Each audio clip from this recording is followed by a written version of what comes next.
Hey guys, welcome. I want to talk a little bit today about website security. Not the most glamorous topic you'll ever hear, but it's really important. And case in point, the reason I'm doing this video is that we're in the process of onboarding about 10 clients from another marketing agency who are getting out of the hosting game. But over the last 2 weeks, they have had a number of websites go down for their clients. So they came to us, and we work with this company and we do websites for them. We build and design websites and stuff.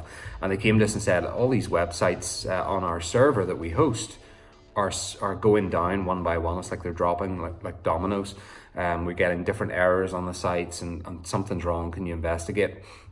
So we looked into it, and long story short, there is some sort of server vulnerability, and hackers got in and kind of spread malicious files onto each of the individual websites that rest on that shared server. So each of them have gone down. Some of them had just inaccessibility errors. Other ones had deceptive website overlays. So what happens there is when you visit the website, you get this big red warning color and it says deceptive website ahead. They may be trying to steal your personal information or security and all that kind of stuff. So it's not a good look for a brand, and it's something you really want to avoid. And that's why I want to do this video, is to give you 5 steps to secure your website, because I think there's a lot of confusion as to what website security is really about. And I'm going to do this one specifically for WordPress, but depending on the content management system that you run, if it's Joomla or Drupal, the principles will ring true, and they're principles that you want to adhere to and follow to make sure your website is secure. So I'm going to give you 5 golden tips that will keep your website and your business secure, online, stable, maximum uptime, and not hacked and not destroyed like was happening to these websites that we're kind of pulling from a cheap host. I'll just name them all now: GoDaddy, HostGator, Bluehost, 1&1, Network Solutions. Stay away from them all. Don't scrimp and save when it comes to your hosting, okay? So I'm going to give you these 5 pointers. Let me know if you have any questions or queries down below the video. But if you follow these 5 protocols, you'll ensure that your website is locked down as much as it can be and secured. If you follow them, you're very, very unlikely to get hacked or have security issues moving forwards. And that's what I want to get across, is security isn't just, well, I've got a WordPress website, I've got security software on there, I must be protected. Okay, and the important differentiation at the start to make is that there are 2 elements to security. You've got server-side security and content management security, so WordPress security on the other side. If you protect one and neglect the other, it opens up the potential to get your website hacked. So it's something you want to avoid. Okay, so number 1 on the list, make sure that your server is secure. Your hosting company is a reputable, secure, stable, caring hosting company. Not one of the cheap, low-end options like I mentioned earlier that you're maybe paying $5 or $10 a month for. Don't scrimp and save on your website hosting, because that ultimately is meaning that you are scrimping and saving on something much more important, and that's the security, the uptime, and therefore the lead generation of your website. So what I recommend is either go for a host like Liquid Web, that's what we host with and what we host our clients with, or WP Engine, which is optimized for WordPress websites. Performance is very good. Security has been very good from what we've experienced over time. I don't think you'll have a problem with either of those hosts. Now with WP Engine, you're probably paying $35 a month or so, depending on the package. With Liquid Web, you're probably paying $60 a month upwards. So you just balance that out in terms of which is going to be better for you in terms of budgets. I would say one thing is, if you don't have a lot of experience with servers and hosting setups and so on, maybe WP Engine is going to be an easier option for you, because the user interface is a little more user-friendly. The Liquid Web, I find, is an even better host in terms of the server quality, performance, and so on. And support is exceptional, but it's a little bit fiddly in the back end. So now you can hop on support and get them to do stuff for you, but bear that in mind when you're coming to make a decision. So don't scrimp and save on your hosting package or your server, because those better hosts, the higher class hosts, the ones that you're going to pay a little bit more for. Now bear in mind, $35 a month with WP Engine is going to be, $350. I think you can pay for a year up front and you get 2 free months, something like that. So it's going to be like $350 to $400 a year. But you're going to have a secure website for your business. So especially if you've got an e-commerce business, guys, you do not want that website to go down. We've had clients who have come on board to us and said, listen, website's gone down. It's been down for 7 days. We're losing business. You know, we're not selling our products online anymore. Help. And that's not what you want as a business. You want maximum uptime, security, stability. You don't want those deceptive website warnings pop up on your website. So make sure that your server is a good server, that your host is a good host, and it's stable and secure. So easy route, take one of those 2 hosts and go with them.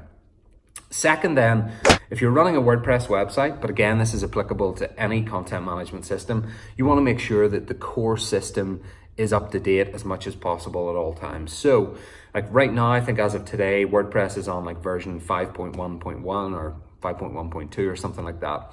Make sure that WordPress or the other content management system that you're using is up to date as much as possible, because every new release that they do has new security patches. It fixes vulnerabilities that have been exposed within their system.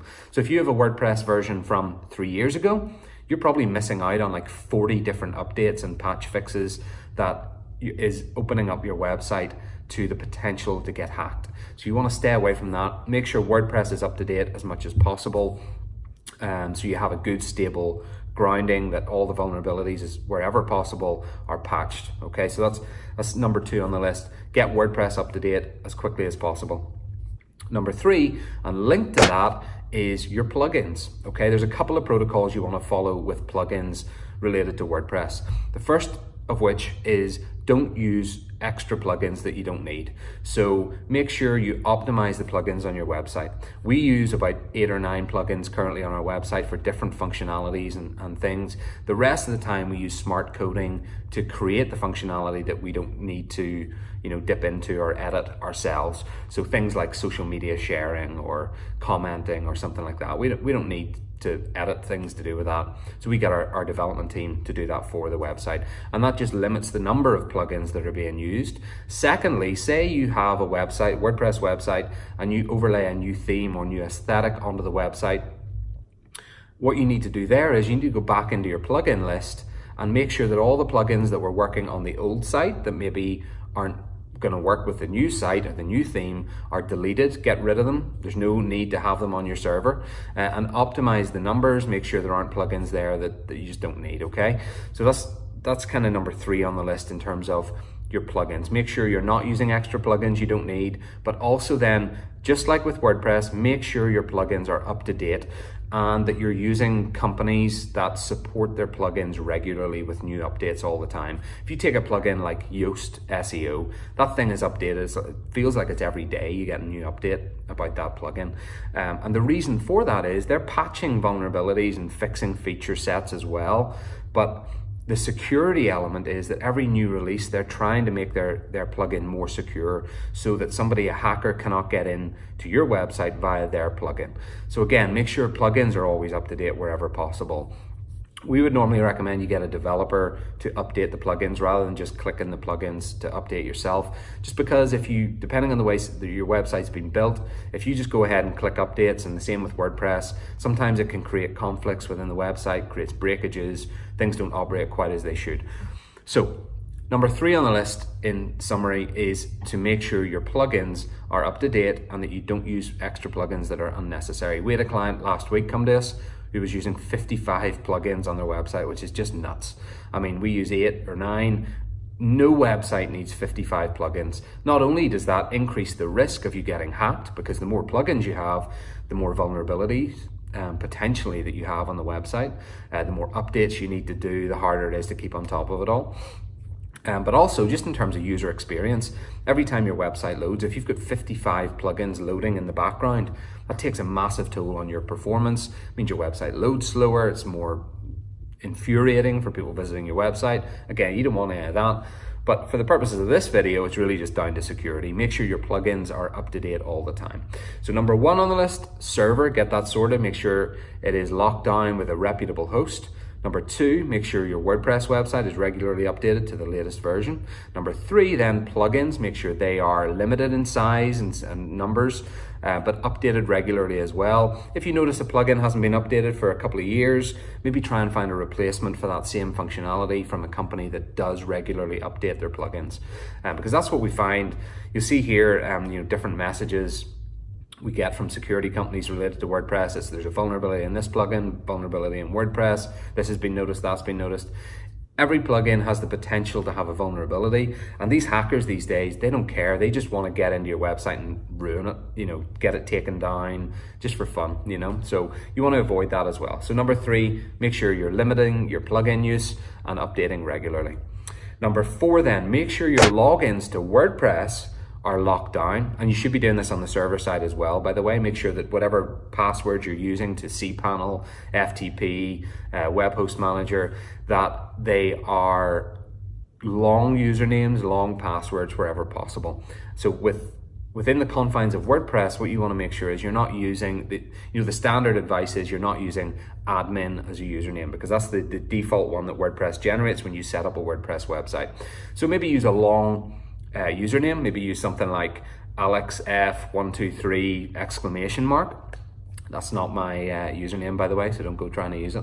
But maybe use something a bit longer for your username, and also then use a secure long password that is going to be really hard to guess. If you have admin as your username and then a password on your website, you're really giving a hacker a 20% extra chance of getting into your website, because they've already guessed your username. So try and make sure your username as well as your password is a long, hard to guess one.